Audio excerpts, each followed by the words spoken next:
غلطی ہو جاتی ہے ورثہ، ان سے بھی ہوئی، ورنہ تمہارا دادا کسی کا ہاتھ تھامے بنا بھی اپنے علاقے کا بادشاہ تھا۔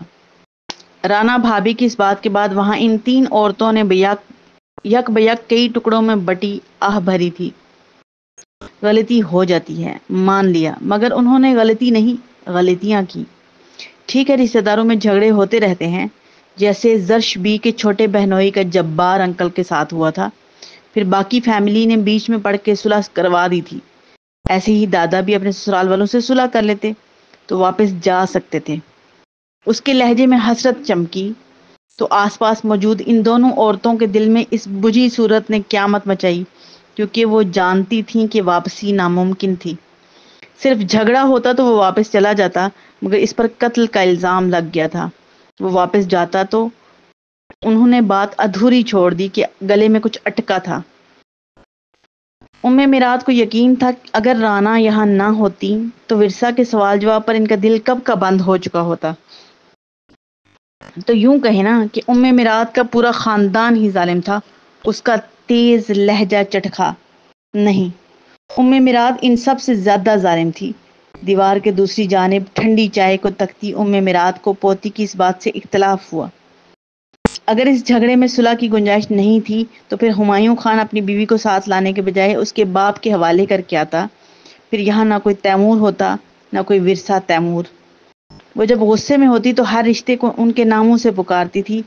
رانا نے اسے افسوس کے ساتھ دیکھا یا حیرت کے ساتھ، مگر یہ لمحہ ادراک کا تھا۔ اسے محسوس ہوا کہ ورثہ کا غصہ میرات کے غصے کا ہم شکل تھا۔ وہ یہ نہیں جانتی تھیں کہ ورثہ کی محبت بھی اپنے ہر انداز میں میرات کی محبت کی ہم شکل تھی۔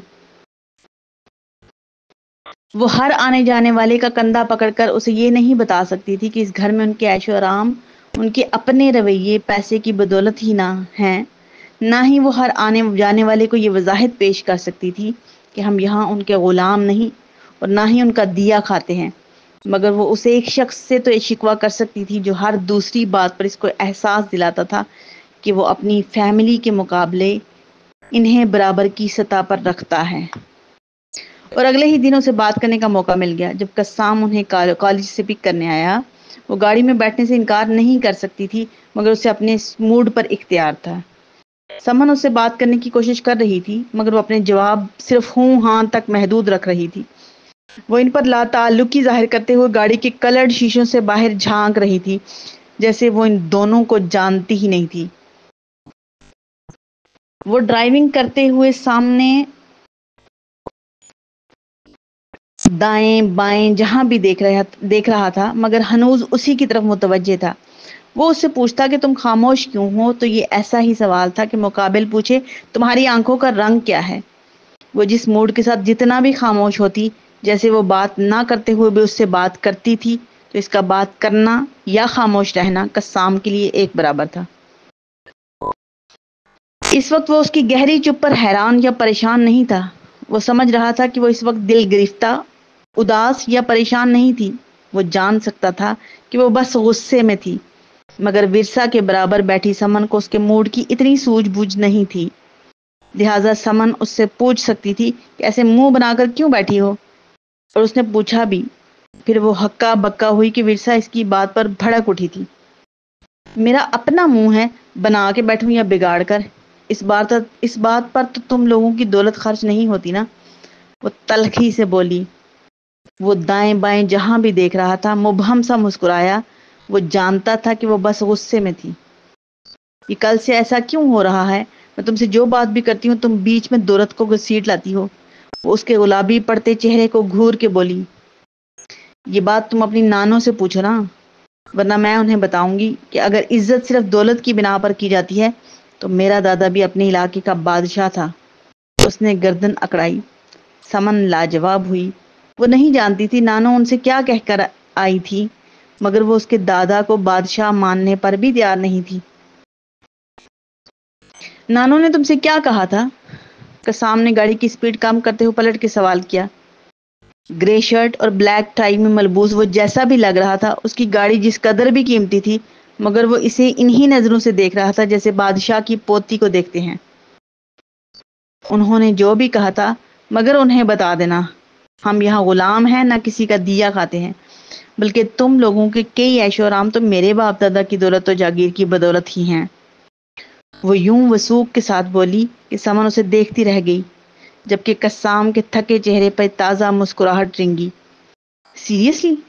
وہ ابرو چڑھا کے محفوظ سے انداز میں ہنسا۔ گاڑی اب بنگلے کے سامنے تھی اور گیٹ پر سجی نیم پلیٹ نے اس کے ماتھے کا بل ڈھیلا کیا۔ بادشاہ کی پوتی کے پاس سب کچھ تھا، مگر اس کا ٹھکانہ پرایا تھا۔ وہ اس بنگلے میں ایسے ہی رہ رہی تھی جیسے فاختہ اس پیڑ پر رہ رہی تھی۔ وہ اسے تنگ کرتی تھی، کبھی شاخ ہلا کر، کبھی اس کے گھونسلے کا تنکا توڑ کر۔ تو وہ چاہتی تھی کہ فاختہ اڑ جائے۔ وہ لمحہ بھر کو تنگ ہوتی، غصے سے چوں چوں کرتی، اڑ جاتی، مگر پھر سے آ جاتی۔ وہ اس پیڑ پر پیلے پھولوں کی محبت میں رو رہی تھی۔ میں نانو سے بات کروں گا کہ وہ آئندہ نہیں، تم بات نہیں کرو گے۔ میں اپنی وجہ سے اب کوئی تماشا نہیں لگانا چاہتی۔ وہ ایک دم سے اس کا جملہ کاٹ کے بولی۔ گاڑی اب بنگلے کے دروازے پر تھی۔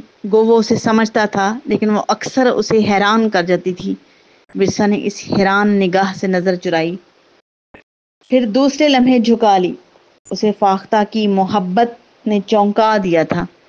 وہ غصے سے اڑ جاتی، مگر پھر سے آ جاتی کہ اتنے ماہ و سال تو اسیری میں گزر گئے، اب رہائی کہاں ممکن تھی۔